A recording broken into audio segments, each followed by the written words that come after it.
Welcome, in front of me is a Poco F2 Pro, and today I'll show you how to insert SIM into the device. So before we start, you will need a SIM eject tool. Now this thing comes provided with the device, so you can find it somewhere in the box between those brochures and booklets. And once you have it, the tray for the SIM card is located on the bottom of the device, as you can see right here. Press it in here and the tray pops out. Then you can take it out, and in here you have space for two different SIM cards. So you can place one, if you're gonna use only one, you can place it on either side, it doesn't really matter. As you can see right now, placed it, and simply slide it back into the device. Now keep in mind that it needs to go the same way as you pulled it out, because one of the edges, as you can see right here, this one sticks out a little bit more, so it will only go one way, which is this way.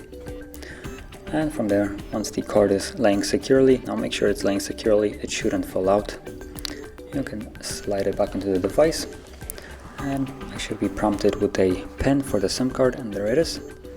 So let's confirm that and unlock the device. And there we go. So that is how you would insert a SIM card into the device. And if you found this very helpful, don't forget to like, subscribe, and thanks for watching.